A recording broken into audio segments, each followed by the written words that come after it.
વડોદરા શહેરના ઐતિહાસિક ચાર દરવાજા પૈકી માંડવીની ઇમારતના પાયાના પોપડા ખરી પડ્યા છે.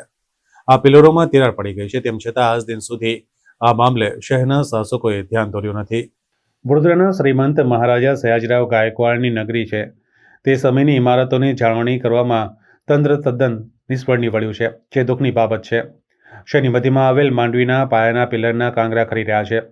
એક તરફ 4 વર્ષથી સતત રજૂઆત છતાંય ન્યાય મંદિરનું બરોડા સિટી મ્યુઝિયમ બનાવવાનું કામ અગમ્ય કારણસર ખોરંભે પડતા તે વધુ ખંડેર થઈ રહ્યું છે. પદ્માવતી શોપિંગ સેન્ટર ખસેડવાની રાજકીય નેતાનું નિવેદન મુંગેરીલાલ કે હસીન સપને પુરવાર થયું છે. ચાંપાનેર દરવાજા પાસે 2 ખંડેર પોલીસ વાન યથાવત છે, તો આ શાસન સર્જિત દબાણ સહિત MG રોડ થઈ લહેરીપુરા દરવાજાની અંદર ભયંકર દબાણોનો રાફડો 2 વર્ષમાં 4 ગણો વધી ગયો છે. આથી વિઠ્ઠલ મંદિર સહિત અનેક પોળોના મંદિરોના ભક્તો સિનિયર સિટીઝન તથા ખરીદી માટે આવતી મહિલાઓ ત્રાહિમામ કરી રહ્યા છે. વોર્ડના કોર્પોરેટર ધારાસભ્ય કહે એટલું પાણી પીએ છે. ધારાસભ્ય કદી અહીં ચાલતા આવતા નથી. બધું ખબર હોવા છતાં નિરસ છે કે પ્રમુખ પદની ગોટ સુગઠાબાજીમાં વ્યસ્ત છે.